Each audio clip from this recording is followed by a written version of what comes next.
Hello, my name is Susanda Hinda and you're watching Open Studio on Cape Town TV.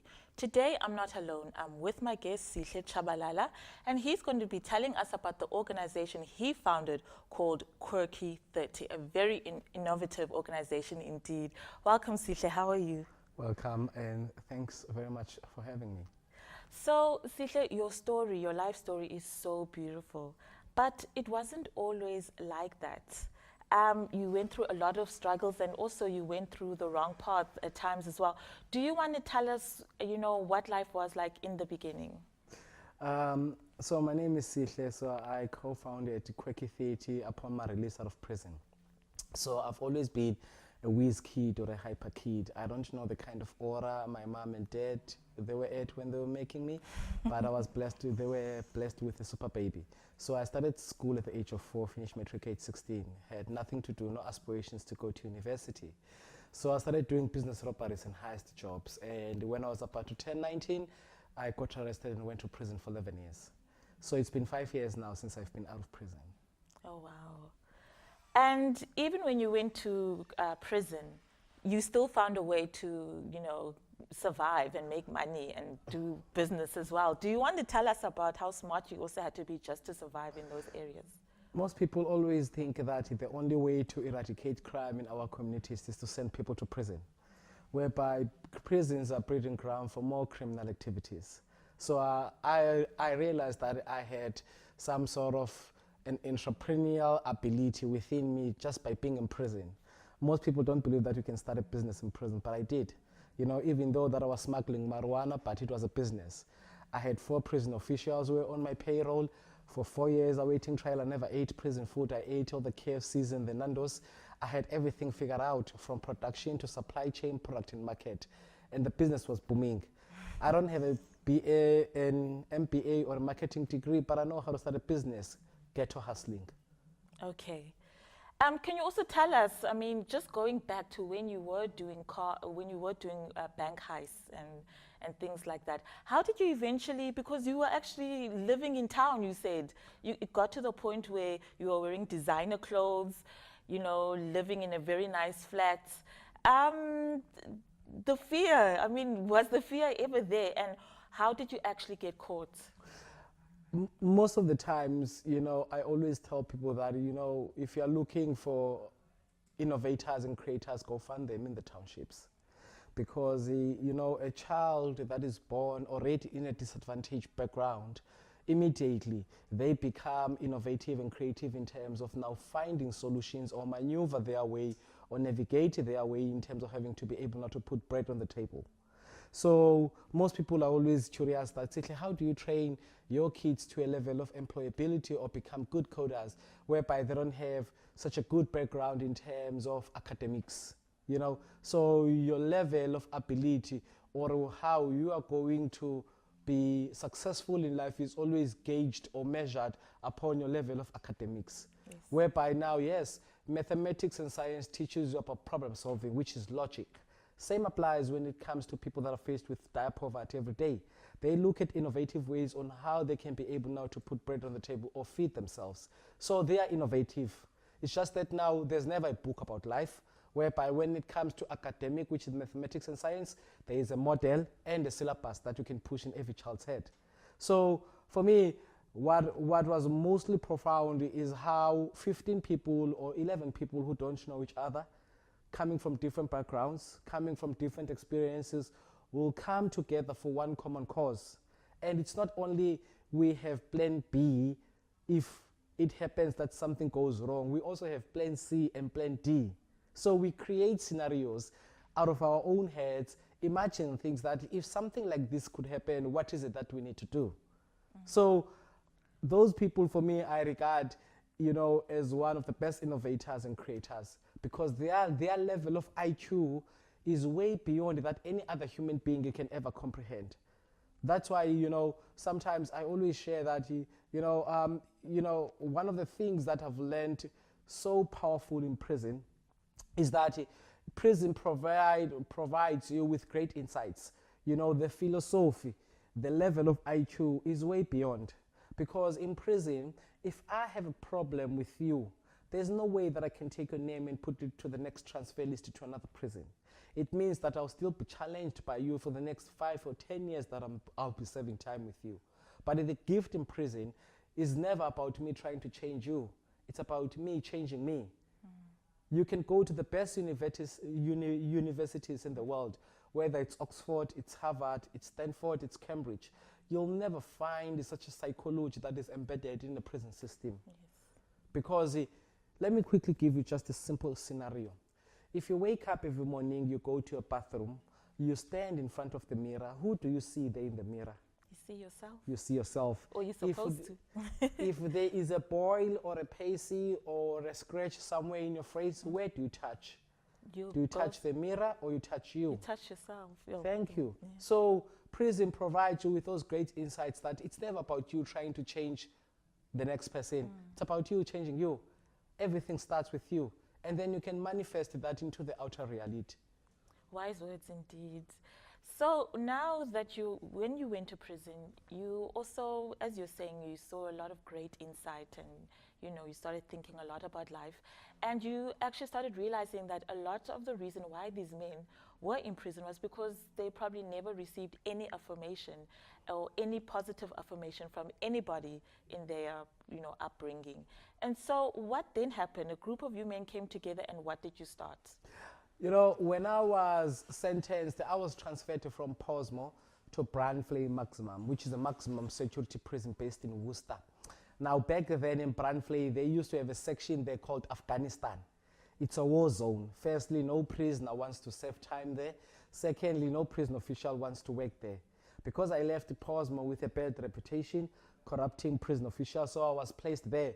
And also, I'm a former 26 high-ranking gang member. So, for me, it was kind of like a perfect place to be placed, And if you are a troublemaker in all these various other prisons within South Africa, because South Africa has over 224 prisons. So if you're a troublemaker in all these prisons, they send you to Brandflay. It's kind of like a dumping site for all the rotten apples that will never get right. But for me, what was Sihle, so profound. We're going to have to, this is such an amazing story. We're going to have to take a quick ad break, but we will back and we can continue with this. Thank you. Thank you so much. We're off to a quick ad break.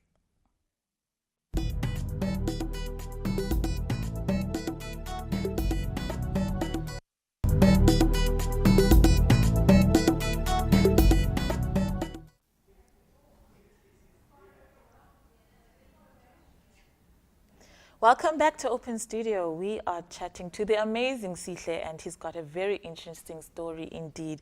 Sihle, would you like to continue? We were talking about, what happened after you discovered that really these men, they were not really bad. It was just a whole lot of broken people in one space. And so you started, progressing. And I basically wanted to know what happened when you started progressing in prison. So a couple of months being placed in Afghanistan, I realized that, the type of people that now were part of that community, they were not behaving the way that they were behaving just because now they wanted to. It's just that now no one has ever told them different about themselves. No one has ever now inspired them to think differently about themselves. No one has ever kind of like encouraged them to be able now to do something incredible or magnificent with their own lives. So a couple of months being there, I was able now to mobilize a couple of guys. We then started a school. So I used to be a maths and English teacher for 2 years without no teaching qualification. Mm-hmm. And then now there were a couple of guys who were also running an organization called the Group of Hope, which is a prisoner rehabilitation program. So we went on now to join them, and then we grew the projects from 1 project to 7 projects. And it's still in existence even now and doing fantastic work. Wow. I must say, you are such an example of being a resourceful person. You never really look at your limitations. You always see how you can work with your environment, with the talents you have. Do you agree with this comment? And do you think it's important that young people become resourceful? Most definitely, because I always share this with people that the only limitations that are out there are the ones that you set for yourself. People who always looking, or they are always looking for other people's affirmation, and they make that the absolute truth about themselves.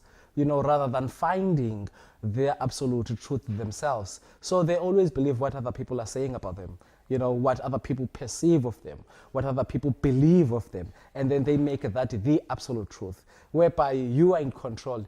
You have a grandest weapon to change your own circumstances, So exercise that choice. Wow. So while you were in prison, you also started researching towards the end of your time of what was happening career-wise, where was the world going on a global scale, and you discovered, there's going to be a big digital drive. Do you want to tell us more what you actually discovered as you were researching? So one day during class when I was teaching, one of my students stood up and asked me a question. Sihle, tell me, what is it that I can study now that will be relevant in 10 years when I'm released out of prison? And I couldn't give him an answer, but somehow he sparked curiosity in me. But I could not do anything about it in prison because I didn't have access to computers and internet. So when I was released out of prison, coming back to a township of Langa, of which I have been absent from for the past 11 years, and to realize that nothing much has changed in this township. It's still the same as I have left 11 years ago. That's when I decided now to do something innovative, something audacious, something that has never been done in black townships before. So I wanted now to challenge the status quo and the norm and the stereotypes that now, nothing good would ever come out of townships. But I wanted to do something revolutionary.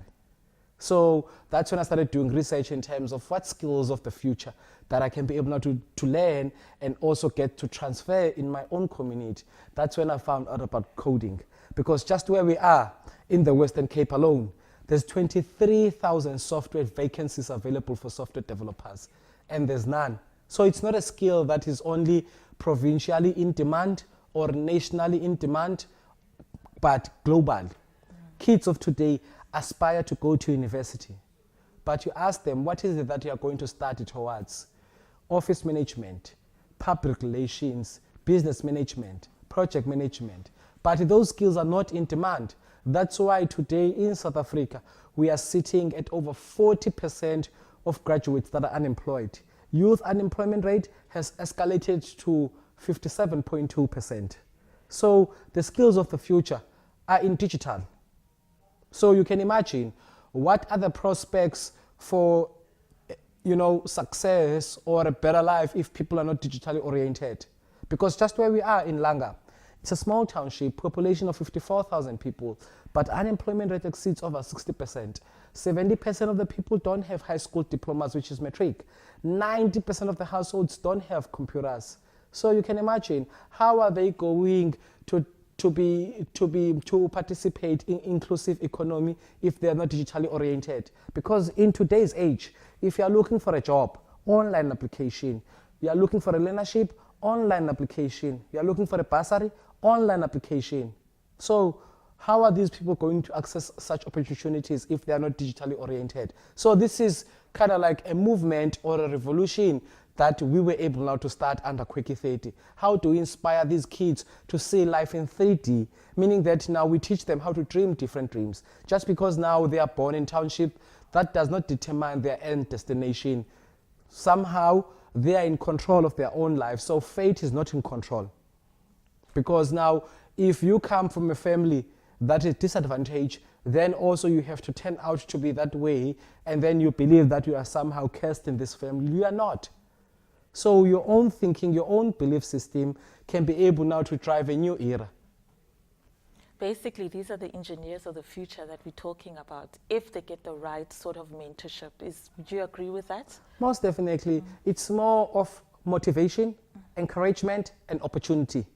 So these are the plus signs that we always provide for all our beneficiaries. Because, I mean, they come there having touched computers before.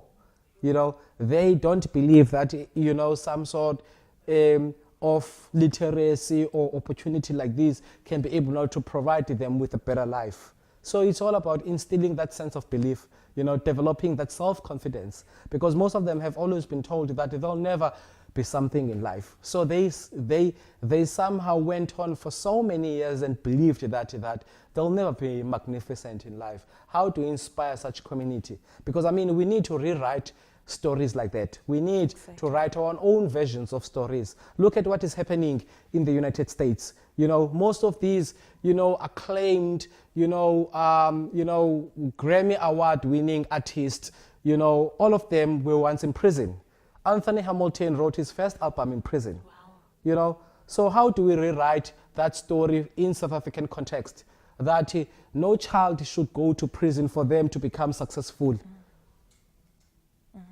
And if they find themselves in prison, it's not the end of the world. They can still aspire, you know. I You think know, that's for me, I would love one day to, you know, I still cherish this big idea, you know, have some sort of a one prison that I can be able now to own, whereby I can be able now to build a model out of it. Because the truth of the fact is that, as I said from the beginning, most people always think that the only way to eradicate crime in South Africa is to send people to prison. You know, now I tend to differ on that because prisons are a breeding ground for more criminal activities. You know, someone goes there for pickpocketing, they come out, they don't want to do pickpocketing anymore. They come Yes. out more advanced. They want to roll with Sihle because Sihle now does business robberies and heist. You know? Unfortunately, we have to cut again. We will be back after this break. Thank you.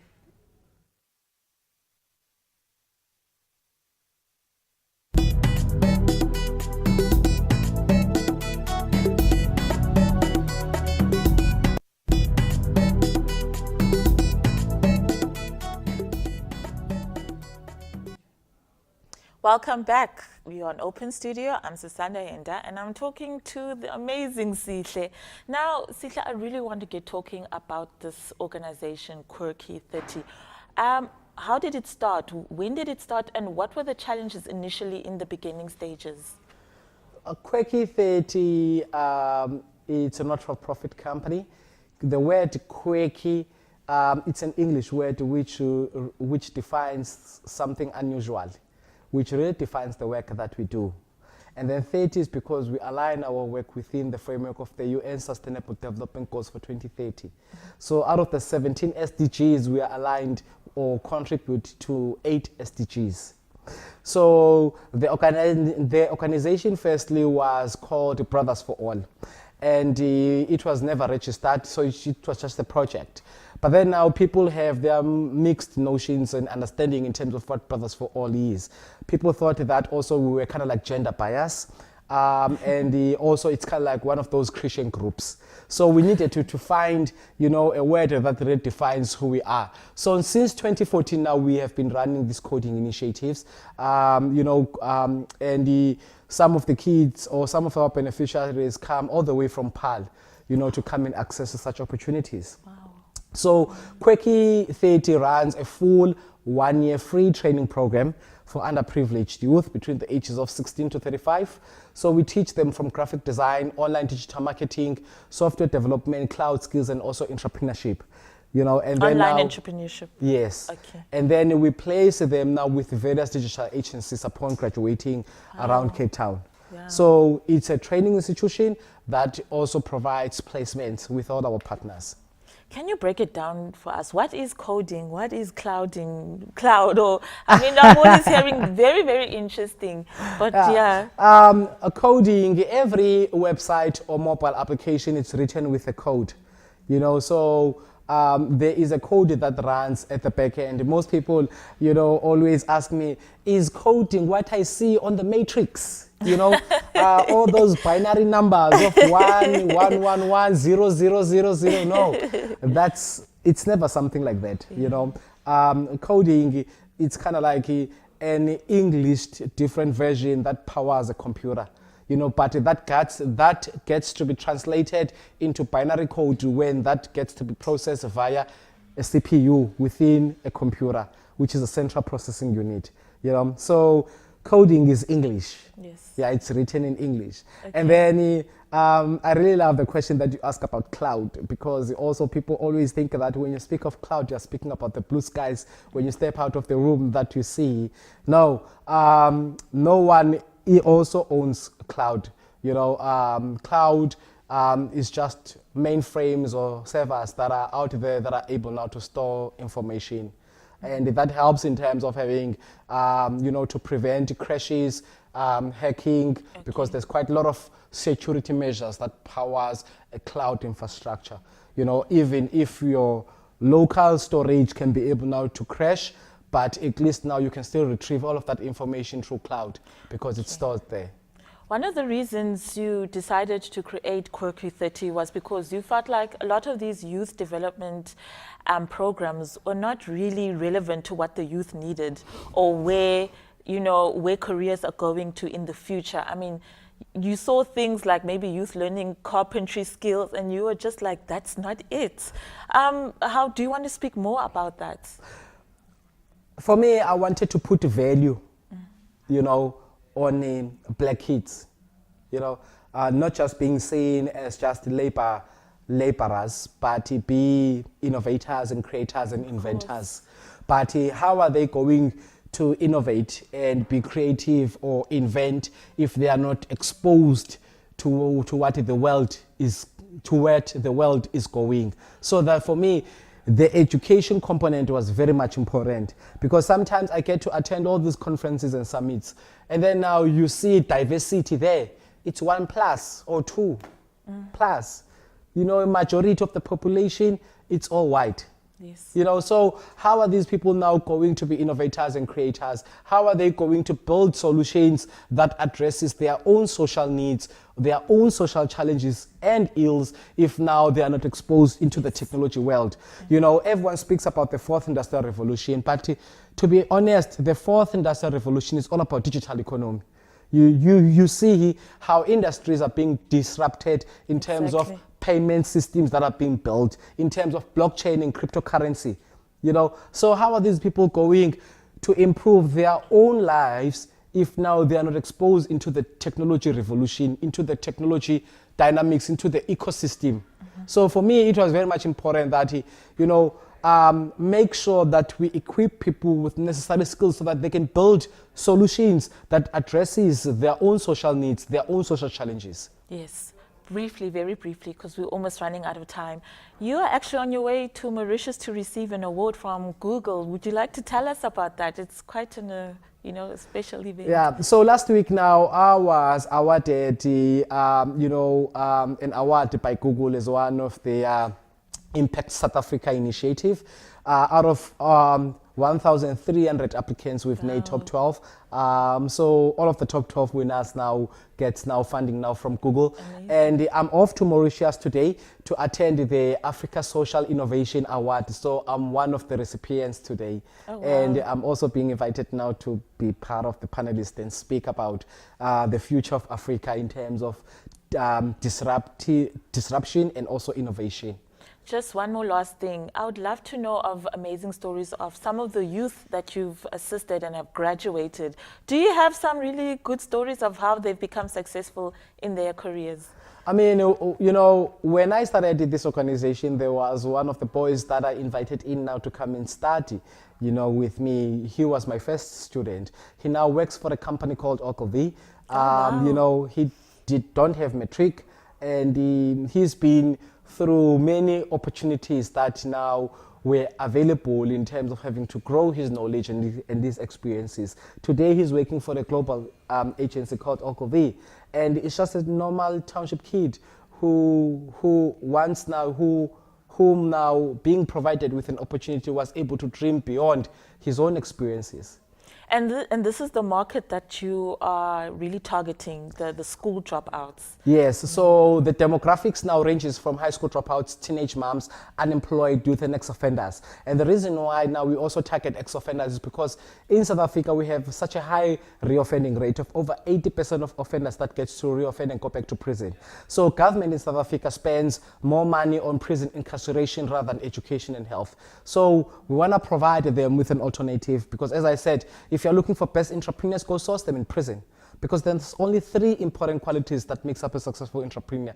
And prison provides these entrepreneurs with the best quality. Yes. So that's why now we run such a program to be able now to teach these guys and provide them with necessary skills so that they can build future industries. Okay, It was such an amazing interview. You have to Thank come you. back. Thank you. Thank you so much for coming today. And thank you to you, the viewer, as well, for watching. I will see you next time, Sisanda Yenda on Open Studio. Goodbye.